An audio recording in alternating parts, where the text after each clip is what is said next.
মারিয়াম আলাইহিস সালাম, যার নামে আল্লাহ তাআলা কোরআনে একটা সূরা দিলেন, উনি পৃথিবীতে এমন একজন মহিয়সী নারী, যেই নারীর গর্ভে, যেই নারীর পেটের ভেতরে স্বামীর স্পর্শ ছাড়া সন্তান দিয়েছে কে? সাইয়েদনা ঈসা আলাইহিস সালাম পেটে আসলেন। মারিয়াম আলাইহিস সালাম লজ্জা পেলেন। হায় হায়, কেমন করে এলাকাবাসীদের কাছে আমি আমার মুখ দেখাবো? বিয়ে করি নাই, স্বামী নাই, বিয়ে হয় নাই, স্বামী নাই, কিন্তু পেটে সন্তান চলে এসেছে। হায় হায়, এলাকায় কেমনে মুখ দেখাবো? লজ্জায় পড়ে মারিয়াম আলাইহিস সালাম এলাকা থেকে চলে গেলেন। কি অবাক করা কাণ্ড! বাচ্চা ভূমিষ্ঠ হওয়ার জন্য, বড় হওয়ার জন্য 6 মাস 7 মাস লাগে নাই, পেটে বাচ্চা আসার সাথে সাথে বাচ্চাটারে বড় করে দিয়েছে কে?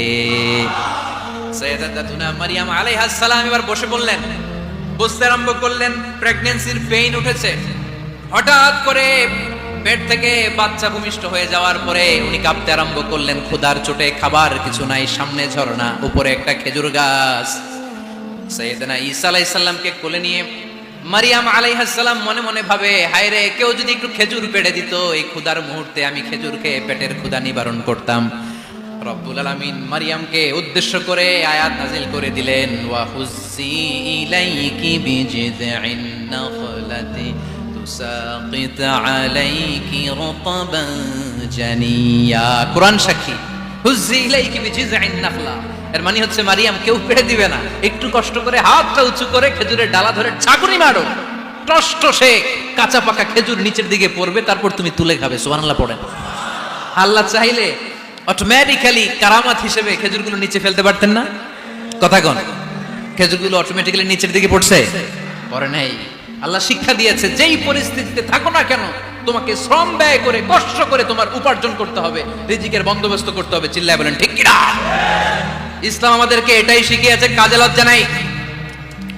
আবার বিশ্বনবী বললেন, ইন কামাতিস সাআ ওয়া ফি ইয়াদি আহাদিকুম ফাসিলাতুন, তোমাদের কারো হাতে যদি একটা চারা বীজ থাকে, সে যদি দেখে কিয়ামত হতে শুরু করেছে, ফা ইন ইসতাতাআ আন ইয়াগরিসাহা ক্বাবলা আন তাকুমাস সাআ ফালইয়াগরিসহা, কারো হাতে একটা চারা বীজ নিয়ত করেছে, চারা বীজটা রোপণ করবে, ইন দ্য মিন টাইম দেখলো কিয়ামত হতে শুরু করেছে, বিশ্বনবী বললেন, যদি তোমার সুযোগ থাকে কিয়ামত হওয়ার আগে চারা বীজটা রোপণ করে দাও। কথা বুঝতে পেরেছেন? আপনার হাতে একটা চারা বীজ, আপনি প্ল্যান করেছেন এই চারা বীজটা রোপণ করবেন, ইন দ্য মিন টাইম দেখলেন কি হওয়া শুরু হয়েছে? ইদা জুলজিলাতিল আরদু জিলজালাহা, দ্য বিগেস্ট আর্থকোয়েক, ভূমিকম্প শুরু হয়েছে, কিয়ামত হয়ে যাবে।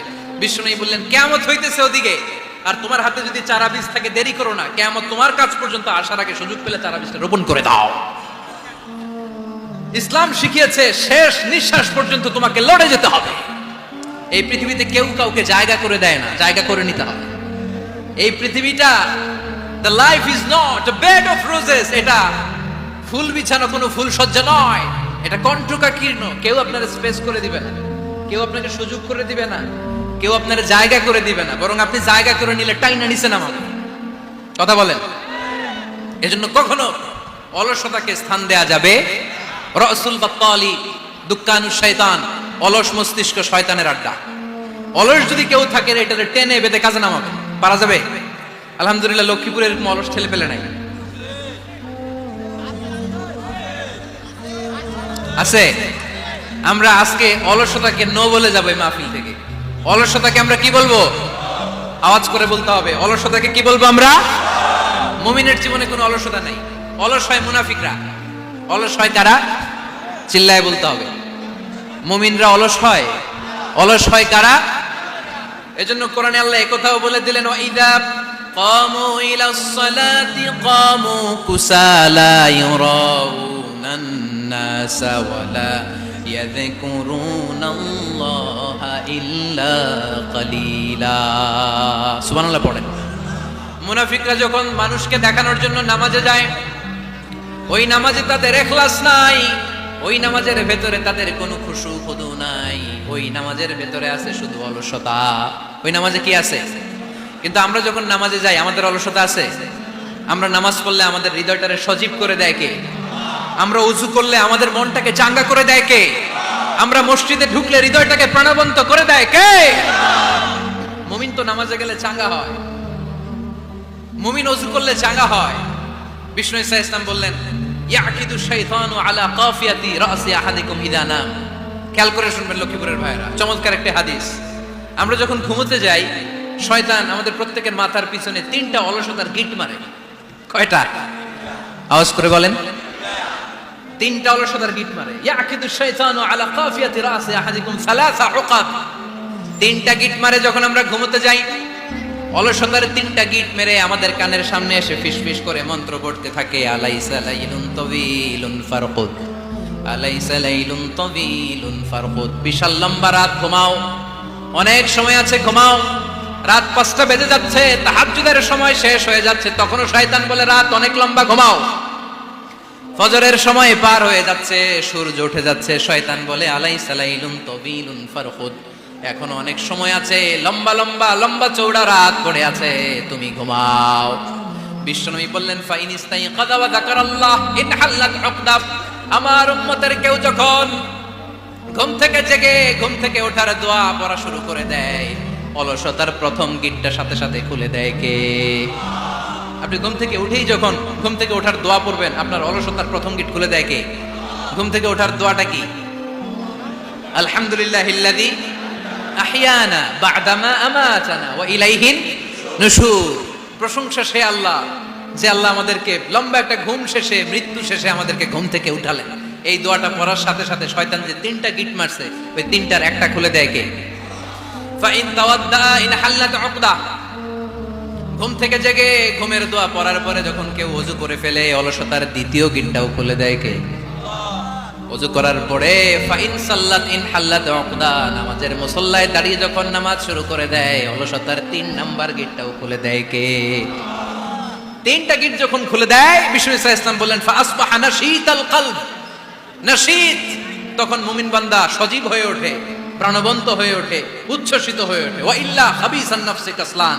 আর যদি ঘুমিয়ে থাকে, 3টা গিট তার মাথার পেছনে শয়তানের অলসতার লেগে থাকে, তাহলে তার দিনটা শুরু হয় অলসতা দিয়ে, আর সে হয় অলসতার রাজা। চিল্লায় এখন ঠিক কিনা?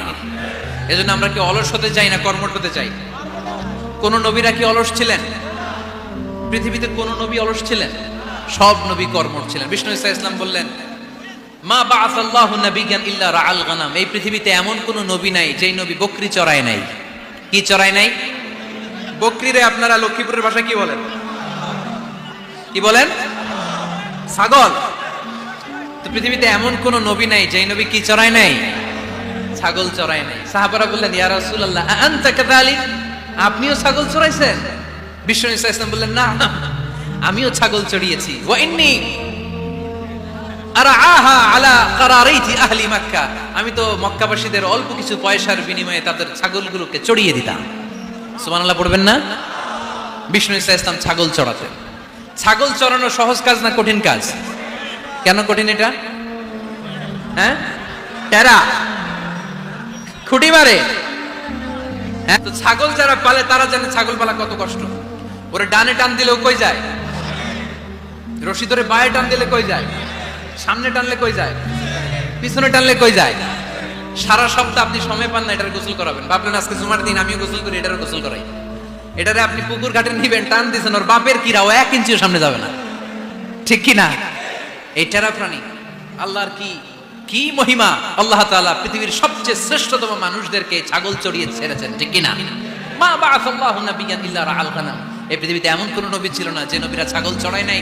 আল্লাহ বুঝাতে চাইলেন ছাগল চড়ানো অনেক কষ্টের কাজ, অনেক ধৈর্যের প্রয়োজন। এখন নবীরা তোমরা ছাগল চড়াও, কিছুদিন পর ছাগলের চেয়েও টেরা জাতি মানুষ চড়াইতে হবে। মানুষের মধ্যে টেরা আছে না নাই? ভালো বললে ভালোটা বুঝে না, ডানে যেতে গেলে বায়ে যায়, বায়ে যেতে বললে ডাইনে যায়, এরকম আছে না নাই? সম্মানিত ভাইয়েরা, সমস্ত আম্বিয়া আলাইহিমুস সালাম ওনারা কর্মঠ ছিলেন। সাইয়েদনা আদম আলাইহিস সালাম নিজ হাতে চারা গাছ রোপণ করে চাষাবাদের কাজ করে